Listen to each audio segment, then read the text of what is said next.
Hello Jharkhand, welcome to learners कराज education. कैसा चल रहा है प्रिपरेशन भाई? झारखंड सीजीएल 2022 का मैं आज पेपर 3 को डिस्कस करने वाला हूं और आज का हमारा टॉपिक रहेगा कंप्यूटर भाषा ज्ञान। ठीक है, कंप्यूटर लैंग्वेज से रिलेटेड में बहुत सारे इंपॉर्टेंट क्वेश्चन यहाँ पे डिस्कस करेंगे।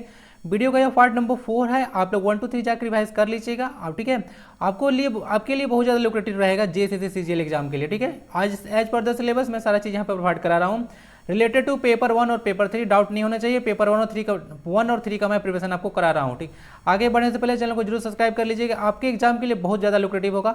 दूसरी बात, लाइक करके और अपना फीडबैक जरूर दीजिएगा कमेंट्स में। नेक्स्ट चीज़ है, जाकर टेलीग्राम ज्वाइन कर लीजिएगा, वहाँ पे डेली क्विज चल रहा है। ओके, टेलीग्राम का चैनल ज्वाइन कर लीजिए, वहाँ पे क्विज चल रहा है और मैं एक वहाँ पे एडिटोरियल का भी दे रहा हूँ। ठीक है, ताकि आप लोग को पैसेज कॉम्प्रिहेंशन पढ़ने में ईजी हो। ठीक है, तो चलिए शुरू करते हैं कंप्यूटर भाषा ज्ञान का पार्ट नंबर 4। 1 2 3 जाकर रिवाइज कर लीजिएगा। प्लेलिस्ट में हर एक चीज़ आपको मिल जाएगा। कोई डाउट होगा कमेंट उसमें कीजिएगा, आपका अपना क्वेरी को पोस्ट कीजिएगा, उसका सॉल्यूशन किया जाएगा। आज का फर्स्ट क्वेश्चन है, कंप्यूटर शब्द की उत्पत्ति किस भाषा से हुई है? यानी कंप्यूटर जो वर्ड है किस भाषा से लिया गया है? तो आंसर आपका लैटिन हो गया। कुछ आपका वन लाइनर क्वेश्चन और मल्टीपल चॉइस क्वेश्चन जो है मल्टीपल चॉइस क्वेश्चन आज के वीडियो में देखने को मिलेगा। तो जो कंप्यूटर वर्ड है वो आपका लैटिन लैंग्वेज से बना है और लैटिन लैंग्वेज है कंप्यूटरे। क्या है? TARE है, ध्यान दीजिएगा, TARE है, ERE नहीं है। कंप्यूटरे से ही जो है आपका जो है कंप्यूटर वर्ड निकल कर आया है और इसका मतलब होता है to sum up, to calculate या टू थिंक टुगेदर। तो यही मीनिंग होता है इस कंप्यूटर का, इसी से बनाया गया है। फादर ऑफ कंप्यूटर आपको पता होगा कि फादर ऑफ कंप्यूटर आपको चार्ल्स बेबेज को कहते हैं। बाकी सारे कुछ मिलेगा यहाँ पे। 2 दिसंबर को हम लोग जो है world computer literacy day celebrate करते हैं, 2 दिसंबर को। ठीक है, तो इसको याद रखिएगा। नेक्स्ट क्वेश्चन को रिमूव करते हैं। नेक्स्ट क्वेश्चन आता है, किसी मेमोरी में रखा डाटा बिजली जाते ही समाप्त हो जाती है। तो किस मेमोरी में रखा हुआ डाटा जो है जैसे बिजली जाता है तो समाप्त हो जाए। जैसे कि आप काम कर रहे हैं, किसी आदमी को व्हाट्सएप पे आपने मैसेज किया, ठीक है, मैसेज करने के लिए टाइप कर रहा था आपने, ठीक है, बीच में क्या हुआ कि आपका जो है मोबाइल का बैटरी खत्म हो गया, तो आपका बहुत ऑफ हो गया। तो जब आपने फ़ोन को पुनः चार्ज करके देखा तो सारा मैसेज डिलीट हो गया, तो आपको बड़ा अफसोस हुआ। तो ऐसा क्यों हुआ? क्योंकि डेटा जो आप सेव करके नहीं रखते हैं वो रैम में रहता है, रोम में नहीं रहता है। तो जो डेटा रैम में रहता है वो क्या हो जाता है? तुरंत खत्म हो जाता है, यानी कि बिजली जाते ही समाप्त हो जाएगा। तो उसको हम लोग रैम बोलते हैं, रैंडम एक्सेस मेमोरी बोलते हैं। क्या बोलते हैं? Random access memory. तो इसको याद रखिएगा। जो डेटा रोम में होता है, ठीक है, जो डेटा रोम में होता है वो खत्म नहीं होता है। ठीक है, इसको याद रखिएगा।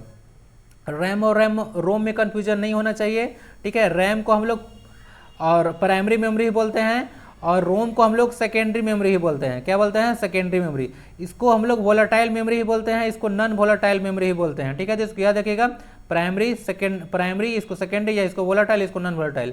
ये समाप्त हो जाएगा, ये समाप्त नहीं होगा। ठीक है, तो इसको याद रखिएगा। ठीक है, समझ जाइएगा। और एक क्वेश्चन पूछते हैं कि वर्तमान समय में जो कार्य कर रहे हैं तो उसमें किसका मेमोरी यूज होता है? तो प्रेजेंट में जो आप वर्क कर रहे होते हैं कंप्यूटर में, तो उस कंप्यूटर का रैम को आप यूज करते हैं। जब तक डेटा सेव नहीं करते हैं वो हार्ड डिस्क में जाकर रोम में स्टोर नहीं होता है। ठीक है, समझ में आ चुका होगा। नेक्स्ट क्वेश्चन को मूव करते हैं।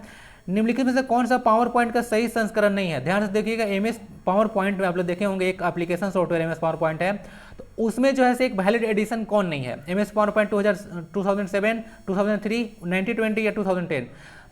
आप लोग ध्यान से देखिएगा। 1975 में माइक्रोसॉफ्ट को इस्टेब्लिश किया गया था। किसके किया गया था? माइक्रोसॉफ्ट को इस्टेब्लिश किया गया 1975 में। तो 1920 में कहाँ से इसका एडिशन आ गया? पहले से कोई पुनर्जन्म हुआ क्या इसका? ऐसा कुछ तो होगा नहीं। तो आपका आंसर चला गया सी। क्या चला गया? सी। MS पावर पॉइंट 1920 जो है एक इसका एडिशन नहीं है। एक तरह का एप्लीकेशन सॉफ्टवेयर है। एक पार्टिकुलर पर्पस के लिए हम लोग पार्टिकुलर एप्लीकेशन को बना सकते हैं, जैसे यूट्यूब, फेसबुक और भी बहुत सारे एप्लीकेशन सॉफ्टवेयर आप लोग को देखने को मिलता है। कंप्यूटर के सभी भागों के बीच सामंजस्य स्थापित कौन करता है? यानी कि कंप्यूटर का जितना भी पार्ट्स होता है उसको मैनेज करने का काम कौन करता है? तो काम होता है कंट्रोल यूनिट का। क्या होता है? कंट्रोल यूनिट का। जनरली आप लोग देखे होंगे कंप्यूटर में डेटा आप इनपुट करते हैं तो उसके बाद उसका जो होता है ऐसे क्या होता है, उसमें बहुत सारा फंक्शन होता है, CPU वगैरह होता है यहाँ पे। तो जितना सारा फंक्शन होता है, कंट्रोल होता है, अरिथमेटिक लॉजिक यूनिट होता है। ठीक है, तो बहुत सारी चीज़ को प्रोसेस करता है, डेटा को पुनः जो है उसको आउटपुट करता है। तो ये सारा फंक्शन होता है कंप्यूटर का। तो जितना भी जो कंप्यूटर का भी सभी भाग होता है उसके बीच मैनेज का काम कंट्रोल यूनिट करेगा आपका। ठीक है, तो देख लीजिए यहाँ से कंट्रोल यूनिट, यहाँ से कोई चीज़ आप इनपुट होता है, ठीक है, इनपुट को मेमोरी में जाके उसको प्रोसेस वगैरह करके उसको आउटपुट दिया जाता है। ठीक है, और ये सब memory arithmetic logic unit ALU का फुल फॉर्म होता है। अरिथमेटिक लॉजिक यूनिट, ठीक है। तो इस सारा चीज़ को मैनेज करने का काम कंट्रोल यूनिट को ही है, ठीक है। तो जितना सारा चीज़ होता है मतलब कंप्यूटर के सभी भागों के बीच जो मैनेज होता है, computer manage all parts of computer, सब चीज़ को मैनेज करने का काम कंट्रोल यूनिट का ही है, ठीक है। बाकी अरिथमेटिक लॉजिक यूनिट ये सब देख लीजिएगा थोड़ा सा। एलयू का full form arithmetic logic unit होता है, लॉजिकल कैलकुलेशन वगैरह करना काम होता है, एक तरह का प्रोसेसिंग के अंतर्गत आता है। वह बिंदु जिस पॉइंट पर डेटा कंप्यूटर में प्रवेश करता है या निकलता है क्या कहलाता है? जैसे उसको आंसर होगा आपका टर्मिनल। क्या होता है? टर्मिनल से डेटा जो है कंप्यूटर में जाता है और वहाँ से निकलता है। जैसे फॉर एग्जांपल समझिए ये आपका मान लेते हैं टर्मिनल है, यहाँ से डेटा जो है इंटर करता है और यहाँ से डेटा जो है निकलता है। तो जिस पॉइंट पे निकलता है या अंदर जाता है डेटा, ठीक है, इनपुट या आउटपुट होता है, तो उसको हम लोग टर्मिनल कहते हैं। क्या बोलते हैं? टर्मिनल, एक तरह का गेटवे, ठीक है।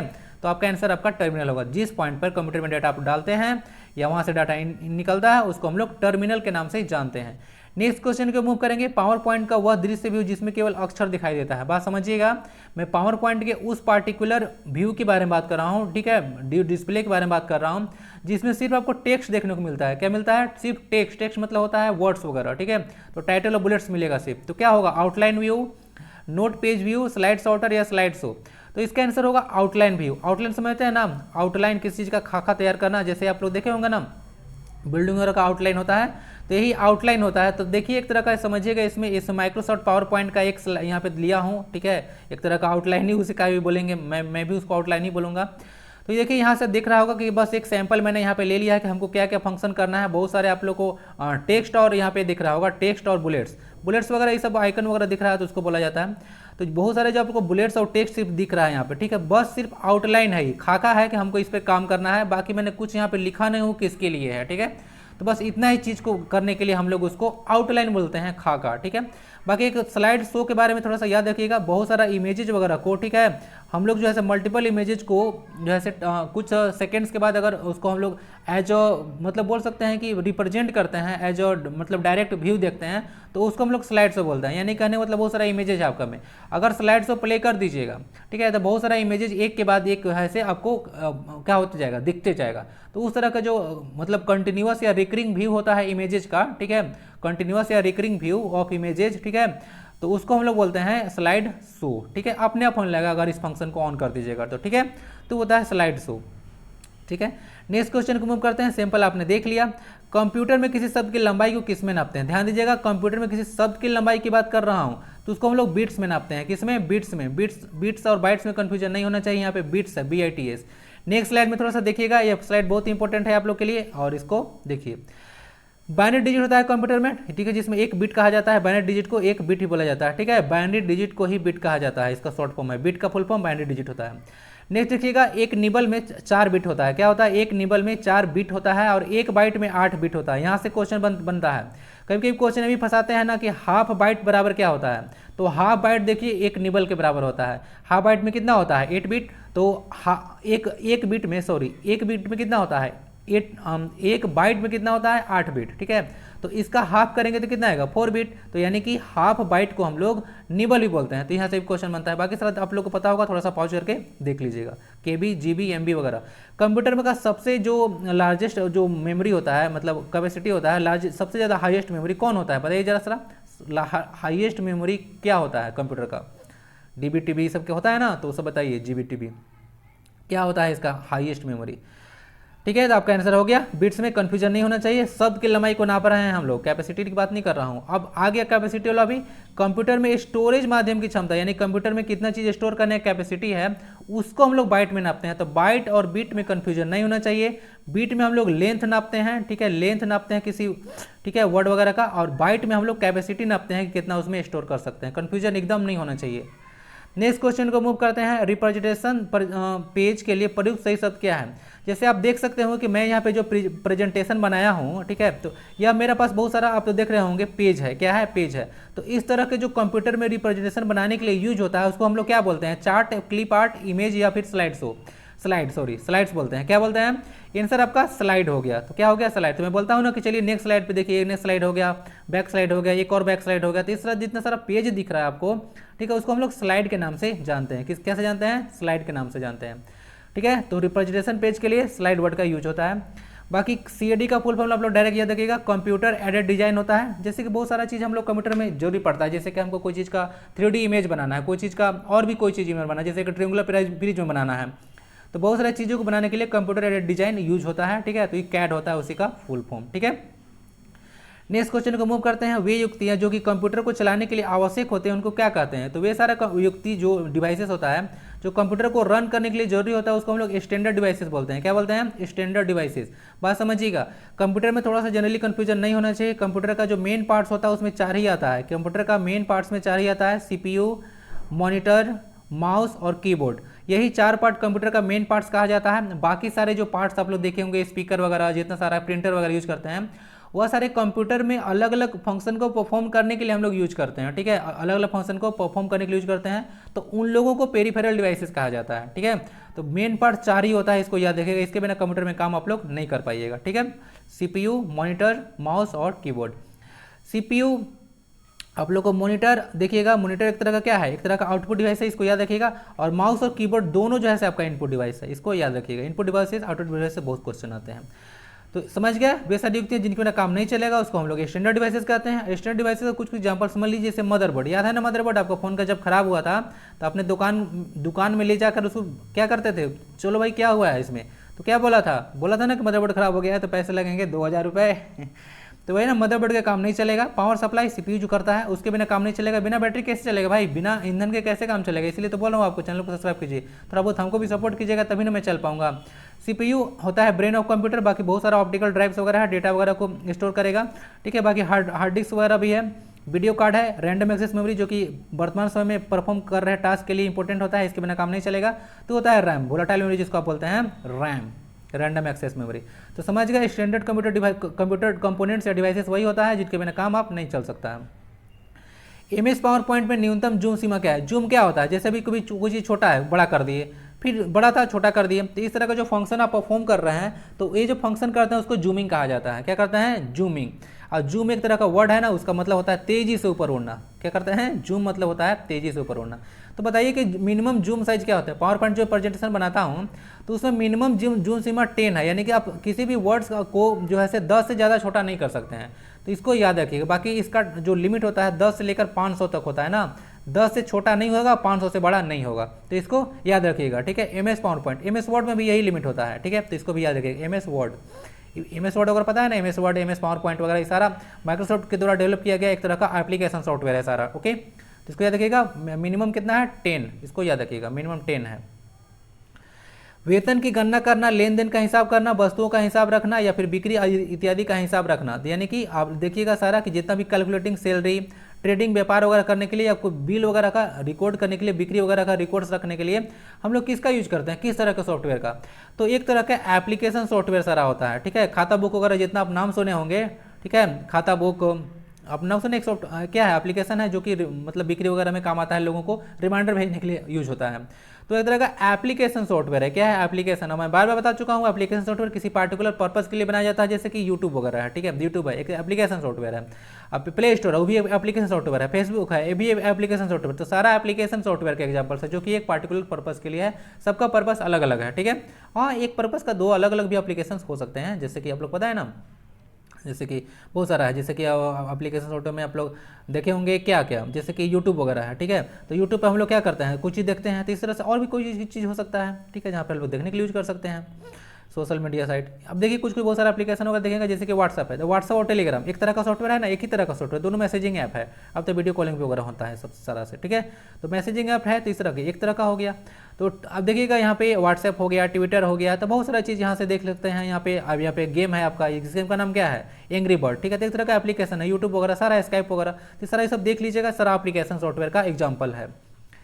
सॉफ्ट कॉपी एक आउटपुट है, तो हार्ड कॉपी क्या है, ध्यान दीजिएगा। जब कंप्यूटर के मॉनिटर पे आप लोग जब कोई भी डेटा एंटर करते हैं, तो उस प्रोसेस होने के बाद जो कंप्यूटर के मॉनिटर पे आपको दिखता है, उसको आप लोग क्या बोलते हैं, उसको बोलते हैं आउटपुट। क्या बोलते हैं कि आउटपुट। तो मॉनिटर एक आउटपुट डिवाइस है, भी याद रखिएगा, क्योंकि उस पर आउटपुट होता है, ठीक है, इनपुट नहीं होता है। तो जब उस आउटपुट को अगर हम सॉफ्ट कॉपी बोलते हैं, यानी कि सॉफ्ट मतलब सॉफ्ट कॉपी उसको बोला जाता है, इसको आप टच नहीं कर सकते हैं। क्या कर सकते हैं? टच नहीं कर सकते हैं, ठीक है। एक स्टूडेंट बोल रहे थे कि अगर हिंदी को टच भी नहीं करेंगे तो क्या होगा, ये हिंदी या इंग्लिश बोल रहे थे कि हिंदी और इंग्लिश को टच भी नहीं करेंगे तो क्या होगा। चलिए यार, ऐसे क्या प्रॉब्लम है यार, थोड़ा बहुत सबको पढ़ लिया जाए, ठीक है। अगर जिस चीज़ से भागेगा वो तो चीज़ कभी ना कभी सताएगा ही आपको। तो इस तरह से बोल रहा है कि सॉफ्ट कॉपी अगर एक आउटपुट है तो हार्ड कॉपी क्या है। तो देखिए एक बात समझिएगा जरा सा, थोड़ा सा कंप्यूटर पे मान लेते हैं कि मैं चीज़ अपना रेज्यूमे बनाया, फॉर एग्जांपल रेज्यूमे बनाया, उसके बाद उस रेज्यूमे को मैं चाहता हूँ कि अब पेपर पे ले आऊँ, तो उसको करने के लिए एक प्रिंटर का यूज किया जाएगा, ठीक है। तो जब प्रिंटर का यूज करके इसको मैंने पेज पे या प्रिंट कर लिया, A4 साइज जो सीट होता है पेज का, उस पर मैं इसको प्रिंट कर लिया, बात समझ आ गया। तो अगर सॉफ्ट कॉपी एक आउटपुट है तो जो हार्ड कॉपी है यानी कि जो हार्ड मिला हमको, उसको प्रिंटेड आउटपुट कहेंगे, क्योंकि जब तक प्रिंट नहीं कीजिएगा तब तक आपको हार्ड कॉपी प्राप्त नहीं होता है कोई चीज़ का, सॉफ्ट कॉपी प्राप्त होता है। तो अभी एक क्वेश्चन पूछते हैं कि वो कंप्यूटर में कोई डेटा वगैरह है तो जिसको आप टच नहीं कर सकते हैं उसको क्या बोलते हैं, उसको सॉफ्ट कॉपी बोला जाता है। और डेटा को अगर कहीं पे क्या करना है, अगर हार्ड कॉपी मिलाना है तो उसको प्रिंट करना पड़ेगा। तो इस ऐसे क्वेश्चन भी आपसे पूछा जा सकता है, तो ध्यान रखिएगा, हार्ड कॉपी अगर चाहिए तो आपको प्रिंटर का यूज करके उसको प्रिंट करना होगा, तो प्रिंटेड आउटपुट बोला जाता है हार्ड कॉपी को। बाकी सॉफ्ट कॉपी आपका क्या है, एक आउटपुट है जिसको आप टच नहीं कर सकते हैं, जो आप स्क्रीन पर देख रहे हैं उसको हार्ड सॉफ्ट कॉपी है, ठीक है। अगर मैं इसका PDF दूंगा तब भी आप उसको टच नहीं कर पाइएगा, ठीक है। जब तक उसको जाकर प्रिंटर से प्रिंट नहीं करवाइएगा तब तक जो है सो वो आपका हार्ड कॉपी नहीं बनेगा जिसको आप टच कर सकते हैं। तो टच समझ जाइएगा। निम्न में से कौन सा किसका प्रयोग MS वर्ड में नहीं किया जा सकता। अरे भाई किसका प्रयोग नहीं कर सकते हैं बताइए, MS ऑफिस में किसका प्रयोग नहीं कर सकते हैं, स्कैनर का, लाइट पेन का, जॉयस्टिक का या माउस का, किसका प्रयोग नहीं कर सकते हैं। तो भाई माउस का तो हम कर सकते हैं, सारा चीज़ का कर सकते हैं उपयोग, तो फिर किसका नहीं कर सकते हैं भाई। तो देखिए एक आंसर आपका थोड़ा सा अगर कॉमन सेंस बेस पर लगाइएगा तो जॉयस्टिक आंसर आ जाएगा। क्या आ जाएगा, जॉयस्टिक, क्योंकि जॉयस्टिक जो है से हम लोग के लिए नहीं है, मतलब जनरली MS वर्ड में, MS ऑफिस में वगैरह में यूज नहीं होता है। तो इसका यूज कहाँ होता है, तो scanner, light pen, joystick use हो सकता है। ध्यान दीजिएगा, कैन नॉट भी है, नहीं का वर्ड का यूज किया है, इसको कन्फ्यूजन मत कीजिएगा, ठीक है, कि नहीं है, इसको भी ध्यान दीजिएगा, नहीं के चलते क्वेश्चन बहुत सारा गलत हो जाता है। तो आंसर आपका जॉयस्टिक हो गया, क्या हो गया, जॉयस्टिक, ठीक है। तो वह स्टिक जिससे आप जॉय करते हैं, समझ जाए, वह स्टिक जिससे आप जॉय करते हैं उसको जॉयस्टिक करते हैं, और जब जॉय कीजिएगा तो आपका मजा आएगा, यानी कि गेम प्ले के लिए इसका यूज करते हैं हम लोग जॉयस्टिक का। हम कैरी मिनाटी गेम खेलते हैं ना, तो वो जो खेलते हैं तो सब जॉयस्टिक का यूज करते हैं जनरली, ठीक है। तो याद रखिएगा। एक इन्फॉर्मेशन यहाँ से और बताता हूँ, यहाँ जितने सारे डिवाइसेस देख रहे हैं सारे आपका इनपुट डिवाइसेस हैं। क्या है, सारा का सारा इनपुट डिवाइसेस है, याद रखिएगा, सारा इनपुट डिवाइस है जितना चारों के चारों दिख रहा है, ठीक है। स्कैनर वगैरह देखो ना, क्यूआर में एक चीज याद रखिएगा कि इसका फुल फॉर्म होता है क्विक रिस्पॉन्स, ठीक है। तो पूछेगा कि QR कोड जो होता है, ठीक है, तो उसका फुल फॉर्म क्या होता है, तो इसको क्विक रिस्पॉन्स याद रखिएगा, ठीक है। समझ चुके होंगे। बाकी लाइट पेन, जॉयस्टिक वगैरह ये सारा एक चीज तरह के इनपुट डिवाइसेस है, सारा बता दिया, सारा इनपुट डिवाइसेस है। बाकी डायग्राम आपने देख लिया। सूचनाएं एक यूनिट से दूसरे यूनिट तक ले जाने और वापस लाने का कार्य कौन करता है, जैसे कंप्यूटर वगैरह में, जैसे थोड़ा सा बात करते हैं, प्लांट में क्या होता है, एक जाइलम होता है, एक फ्लोएम होता है। तो जाइलम जल का और फ्लोएम फूड का ट्रांसफर करता है ना एक जगह दूसरी जगह पे, तो इस तरह का ट्रांसफॉर्मेशन का काम होता है जिसको ट्रांसलोकेशन आप बोलते हैं। तो उस तरह से कंप्यूटर में क्या होता है कि जब इन्फॉर्मेशन आप कंप्यूटर को देते हैं तो यहाँ से वहाँ तक ले जाने के लिए भी कोई फंक्शन काम करते रहता है। तो उसका जो है यानी कि सेंडिंग इन्फॉर्मेशन और ब्रिंगिंग इन्फॉर्मेशन, एक जगह से दूसरी जगह इन्फॉर्मेशन ले जाना है और उसको प्रोसेस करके वापस भी लेके आना है। तो सारा काम जो होता है वो डेटाबेस के द्वारा किया जाता है। किसके द्वारा किया जाता है, जो है उसको डेटाबेस कहते हैं हम लोग, क्या होता है, डेटाबेस, ठीक है। तो इसको सारा जितना जो फंक्शन है वो परफॉर्म किया जाता है डेटाबेस के द्वारा, तो इसको याद रखिएगा। नेक्स्ट क्वेश्चन को मूव करते हैं। नेक्स्ट क्वेश्चन कहता है हार्डवेयर और सॉफ्टवेयर का संयोजन जो कंप्यूटिंग डिवाइस के बीच सूचनाओं का आदान प्रदान करता है। देखिए यहाँ से उसको क्या कहते हैं, तो हार्डवेयर और सॉफ्टवेयर का जो कॉम्बिनेशन होता है जो कि कंप्यूटिंग बहुत सारे डिवाइसेस के बीच क्या करता है, इन्फॉर्मेशन का आदान प्रदान करता है, उसको इंटरनेट कहा जाता है। क्या कहा जाता है, इंटरनेट। इसको क्या बोलते हैं, नेटवर्कों का नेटवर्क कहा जाता है इंटरनेट को, ठीक है। दुनिया का सबसे बड़ा नेटवर्क है तो इसको इंटरनेट है। इंटरनेट वर्ड को मैं बताया था ना कैसे बनाया गया है, एक वर्ड है इंटरनेशनल, क्या है वर्ड, इंटरनेशनल, और दूसरा वर्ड है नेटवर्क, इंटरनेशनल नेटवर्क। इंटरनेशनल का इंटर और नेटवर्क का नेट करके इंटरनेट बना दिया। तो ऐसा बहुत सारे होता है, टेलीफोन कम्युनिकेशन को मिलाकर टेलीकॉम बना देते हैं, ऐसे करते हैं इसको, ठीक है, शॉर्ट फॉर्म में। अब इंटरनेशनल नेटवर्क कौन बोलने जाए भाई, चलो शॉर्टकट बना के रख लेते हैं इंटरनेट, ठीक है, हो गया। इंटरनेट के आविष्कारक कौन थे आपको पता है, फादर ऑफ इंटरनेट जो होता है डॉक्टर विंट सर्फ को हम लोग बोलते हैं, डॉक्टर विंट सर्फ को बोला जाता है DVS, ठीक है, DVS याद रखिएगा। और बाकी WWW के फादर कौन थे, टिम बर्नर्स-ली, ठीक है, तो इसको याद रखिएगा, ओके। तो आपका आंसर हो गया इंटरनेट, और इसको नेटवर्कों का नेटवर्क कहा जाता है, विश्व का सबसे बड़ा नेटवर्क है। नेक्स्ट निम्न में से कौन सा पेज ओरिएंटेशन का एक उदाहरण है? तो पेज ओरिएंटेशन का उदाहरण कौन है? पेज ओरिएंटेशन समझ में आता है? ओरिएंट मतलब क्या होता है? घुमाना। कभी आप पेज को ऐसे कर देते हैं मोबाइल को, तो कभी आप मोबाइल को ऐसे कर देते हैं, याद है? तो इसी तरह का जो होता है, थोड़ा सा बड़ा करते हैं तो कहिएगा कि मोबाइल में ऐसा कैसे हो गया छोटा बड़ा। तो पेज ओरिएंटेशन ये होता है, क्या होता है? पेज ओरिएंटेशन यही होता है, कभी ऊपर तो कभी नीचे। तो बताइए कि पेज ओरिएंटेशन का दो टाइप क्या होता है? तो पेज ओरिएंटेशन में क्या होता है? Landscape, subscript, superscript, A4। तो कौन एक एग्जाम्पल है? ठीक है, तो बताइए। तो एक इसका एग्जाम्पल है लैंडस्केप मोड। क्या होता है? Landscape mode. थोड़ा सा इसको यहाँ से समझा देता हूँ आपको, उसके बाद पुनः इस पर लौट के आएंगे और चर्चा करेंगे कुछ और बातों को। देखिए, दो चीज़ होता है, यहाँ से ध्यान से देखिएगा। एक ये मोड होता है लैंडस्केप, यानी कि जब तिरछा करके मोबाइल को आप लोग रखते हैं ना इसको, ठीक है, तो उसको लैंडस्केप मोड बोला जाता है, यानी कि हॉरिजॉन्टल मोड में आप लोग रखते हैं, that is called landscape mode. ठीक है, हॉरिजॉन्टल मोड को लैंडस्केप बोला जाता है, और जो वर्टिकल मोड को रखते हैं, ठीक है, उसको हम लोग पोर्ट्रेट मोड बोलते हैं। देख रहे हैं ना इसको? लड़की को ध्यान से नहीं देखना है बदमाश तो आपका क्या हो गया? पोर्ट्रेट जो है से यही पोर्ट्रेट मोड है, पोर्ट्रेट मोड को देखिए, और ये लैंडस्केप मोड है। समझ में आ गया? तो पोर्ट्रेट मोड, लैंडस्केप मोड। तो वर्टिकल मोड को पोर्ट्रेट मोड और लैंडस्केप मोड को हॉरिजॉन्टल मोड कहते हैं। जस्ट फॉर जोकिंग, थोड़ा सा एंजॉय लेके पढ़ा कीजिए, ज़्यादा टेंशन लेने की बात नहीं है, ऐसा कुछ नहीं है आंसर आपका लैंडस्केप हो गया। और बाकी सबस्क्रिप्ट, सुपरस्क्रिप्ट और A4 क्या होता है, इसको भी चर्चा कर ही देते हैं इसी में। देखिए, आप लोगों ने ऐसे देखा होगा और आप लोगों ने ऐसे देखा होगा, ठीक है। तो ऐसे वाला जो होता है ऊपर है उसको सुपर बोलते हैं। क्या बोलते हैं? जो ऊपर है उसको सुपर स्क्रिप्ट बोलते हैं, और जो नीचे है उसको सब स्क्रिप्ट बोलते हैं। क्या है? सब स्क्रिप्ट बोलते हैं। पास समझ में आ गया? तो ऊपर वाला को सुपर बोलते हैं, सुपर स्क्रिप्ट, इसको सब स्क्रिप्ट बोलते हैं। जैसे पावर किसी का चढ़ाते हैं ना, तो उसको सब स्क्रिप्ट और सुपर स्क्रिप्ट बोला जाता है। और किसी का जैसे कैल्शियम हाइड्रोक्साइड का OH का हॉल 2 लिखते हैं ना, तो OH का हॉल 2 जब लिखिएगा, ठीक है, तो क्या हो जाता है? वो जो हो जाता है आपका सब स्क्रिप्ट बोला जाता है। तो यहाँ वाला को सब और यहाँ वाला को, ऊपर वाला को सुपर स्क्रिप्ट बोलते हैं। तो यही होता है सब स्क्रिप्ट और सुपर स्क्रिप्ट। कन्फ्यूजन नहीं होना चाहिए, मैं प्रीवियस वीडियो में पढ़ा चुका हूँ बहुत अच्छे से। ओके, और बाकी दो हो गया। A4 होता है पेज का साइज होता है। A4 साइज सीट आप लोग पढ़े हैं ना, देखे होंगे ना A4 साइज सीट ऐसे जो होता है। तो A4 साइज है सीट का, A4 साइज। सारा चीज समझ में आ चुका होगा, टेंशन नहीं लेना है।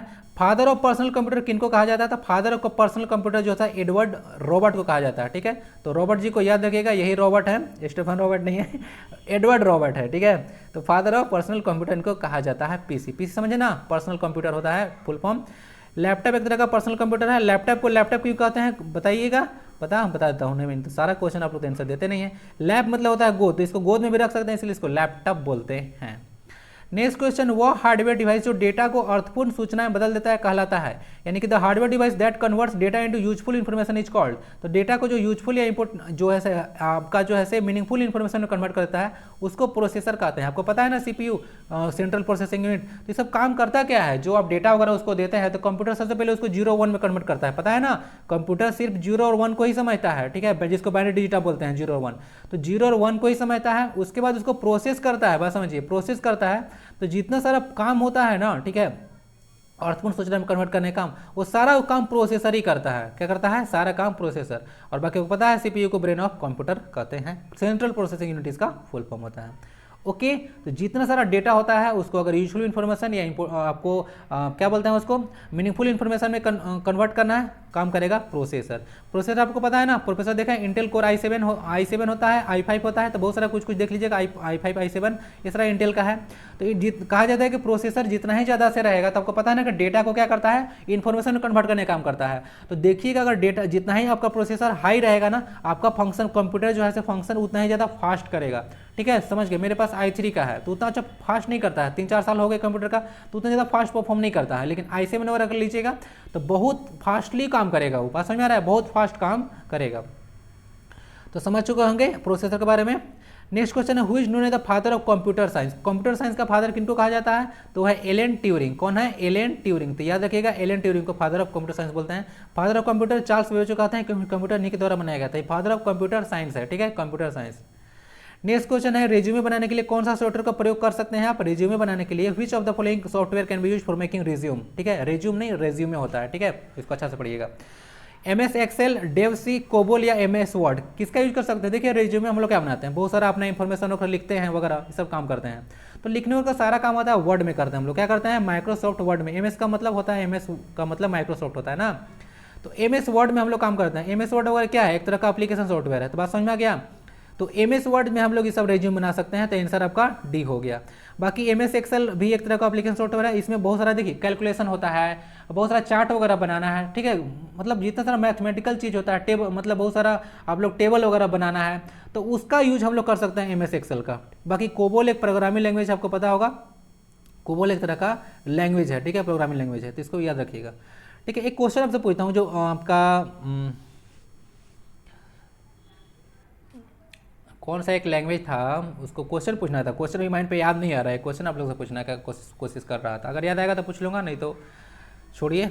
नेक्स्ट क्वेश्चन को मूव करते हैं। देख लीजिए, एक तरह का रेज्यूमे का एक फॉर्मेट है, ऐसे रेज्यूमे बनाया जाता है, बहुत सारा एक पार्टिकुलर पर्सन का सारा इन्फॉर्मेशन इसमें रहता है। जब कोई कंपनी वगैरह में जॉब के लिए आप लोग अप्लाई करते हैं तो आपसे रेज्यूमे मांगा जाता है, ठीक है, तो ये देखिए रेज्यूमे का एक फॉर्मेट है।